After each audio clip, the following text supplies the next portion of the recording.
किसान भाइयों, आप इस वीडियो में आज जानेंगे मई जून जुलाई के महीने में मिर्च, फूल गोभी, टमाटर और बैगन का वैरायटी हमारा क्या होना चाहिए, नर्सरी डालने का हमारा तरीका क्या होना चाहिए, जिससे कि जब हम इसका जर्मिनेशन करें तो हमारा जर्मिनेशन 100% मिले और जो हमारा पौधा है वह नुकसान ना होने पाए। तो आपको ए टू जेड जानकारी मिलेगा।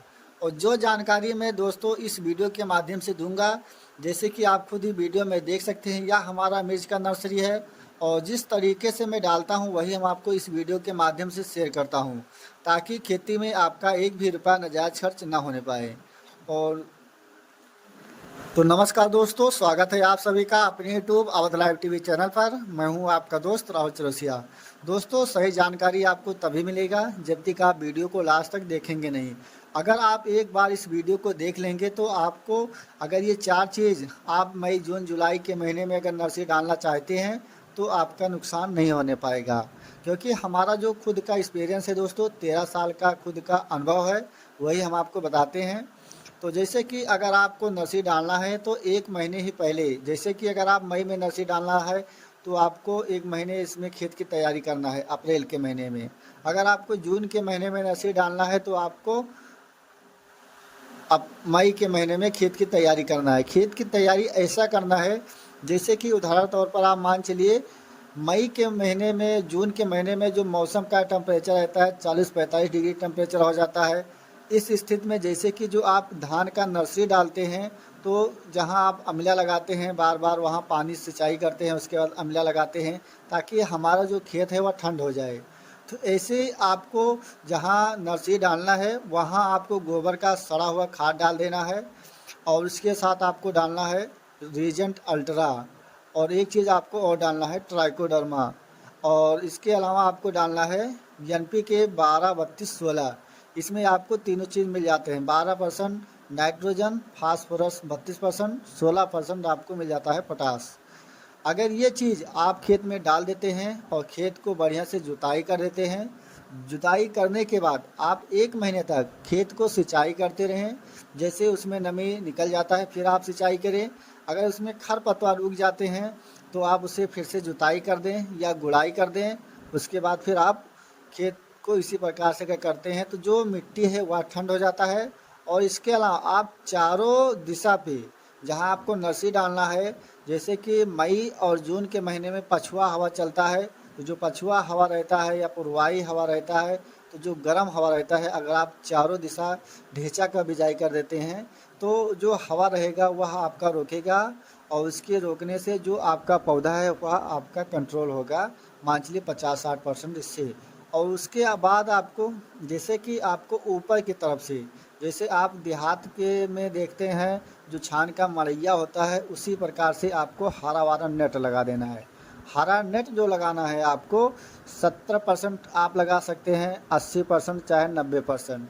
आप 80-90% का ज़्यादा इस्तेमाल कर सकते हैं, ये बहुत ही अच्छा है। और आपको किसान भाइयों, जो आपको नर्सरी डालने का तरीका है, जैसे अगर आप डालना चाहते हैं तो खेत को बढ़िया से जुताई कर दें, खेत में नमी होना चाहिए। और आपको रीजेंट अल्ट्रा अगर आप नहीं डाले हैं तो आप रीजेंट डाल दें। और रीजेंट डालने के बाद जैसे कि जो आपको बेड बनाना है या क्यारी होना चाहिए, आपको चौड़ाई 4 फीट रखना है, लंबाई आप चाहे जितना कर दें।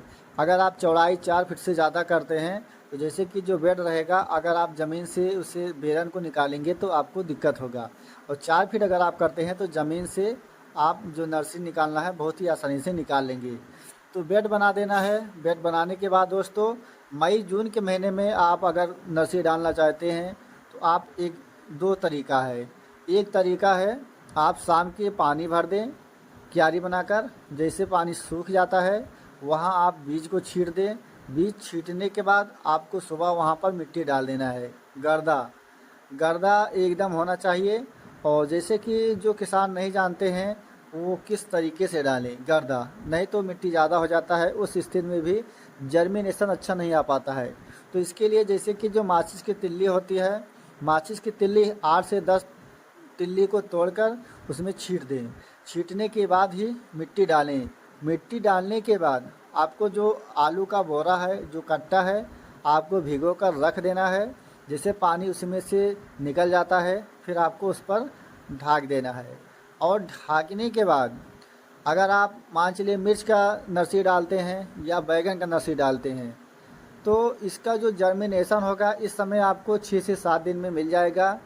और जब आप बोरा डाल देते हैं, बोरा आपको ध्यान रखना है बोरा हमारा सूखने ना पाए। और इसके अलावा अगर आप फूल गोभी या टमाटर का नर्सरी डालते हैं तो फूल गोभी का जर्मिनेशन आपको 48 घंटे में मिल जाएगा। और टमाटर का जो नर्सरी डालना है अगर आप डालते हैं तो ये आपको 4 से 5 दिन में इसका भी जर्मिनेशन मिल जाएगा। चारों चीज़ आप इस विधि से डाल सकते हैं। इसके अलावा अगर आप जुलाई के महीने में नर्सरी डालना चाहते हैं तो जुलाई महीने में दोस्तों आपको इस तरीके से नर्सरी नहीं डालना है, क्योंकि जुलाई के महीने में बारिश का सीज़न रहता है। अगर आप इस तरीके से डालेंगे तो आपका नुकसान हो जाएगा, उसमें गलन का समस्या ज़्यादा देखने को मिलेगा। तो इसके लिए आपको बेड बनाना है। बेड का ऊंचाई आपको 4-5 इंच आपको ऊंचाई रखना है। यदि आपके जहाँ नर्सरी डालते हैं अगर आपका वहाँ ज़मीन ऊंच है तो आपको ऊंच नहीं करना है। और जैसे कि खेत की तैयारी आपको कर देना है, कल्टीवेटर से जुताई करना है, इसके बाद रोटावेटर से एकदम मिट्टी को भुरभुरा कर देना है। और भुरभुरा करने के बाद आपको पटरी लेना है। पटरी लेने के बाद आपको लाइन बनाना है। लाइन बनाना है ऐसे है दोस्तों, जैसे कि आपको एक लाइन बनाना है, जैसे कि जो मिट्टी है आपको पटरी से दाब देना है। और उसके बाद फिर आपको दूसरी लाइन की दूरी रखना है 1.5 इंची। और एक बीज को आपको बोना है। एक बीज से दूसरा बीज आपको 1 इंची रखना है। एक लाइन से दूसरी लाइन की दूरी 1.5 इंची रखना है। और सारे बीज को बो देना है। बीज को बोने के बाद हाथ से मिट्टी को समतल कर देना है। समतल करने के बाद आपको जो आलू वाला बोरा है फिर से आपको ये भिगो कर रख देना है और ऊपर से नमी बना देना है। इसमें इस तरीके से आप फूल गोभी, टमाटर, मिर्च, बैंगन ये चारों चीज़ का आप नर्सरी डाल सकते हैं। और जो वैरायटी आपको लेना है, जैसे कि अगर आप फूल गोभी का नर्सरी डालना चाहते हैं तो इस समय आप जैसे कि 15-22 का जो सीज़न है दोस्तों, आप फरवरी महीने से लेकर पूरा जुलाई तक नर्सरी डाल सकते हैं। ये बहुत ही अच्छी गोभी है। इसके अलावा आपको जो टमाटर का वैरायटी लेना है, नॉनहस कंपनी का अभिलाष लेना है। ये आप मई, जून, जुलाई के महीने में नर्सरी डाल सकते हैं। इसके अलावा आपको जो बैंगन का वैरायटी लेना है दोस्तों, वी.एन.आर. कंपनी का आपको बैगन लेना है 125 नंबर, या इसके अलावा आप कोई भी कंपनी का बीज ले सकते हैं। और इसके बाद दोस्तों आपको लेना है मिर्च का जो वैरायटी है आप मैको कंपनी का 9 तेज या नार्बो कंपनी का 7715, ये दोस्तों हमने मिर्च का नर्सरी डाले भी हैं। इस मिर्च में आपको वायरस का प्रकोप और फंगस का प्रकोप बहुत कम देखने को मिलता है। इसके अलावा वी.एन.आर. कंपनी का आप 296013 ले सकते हैं। ये 3 वैरायटी ऐसे हैं जिसे आप ट्रांसप्लांट करते हैं तो आपको इसमें वायरस का समस्या कम देखने को मिलेगा। और एक पेड़ से आप एक साल में 10 से 12 किलो मिर्च का आप हार्वेस्टिंग कर सकते हैं।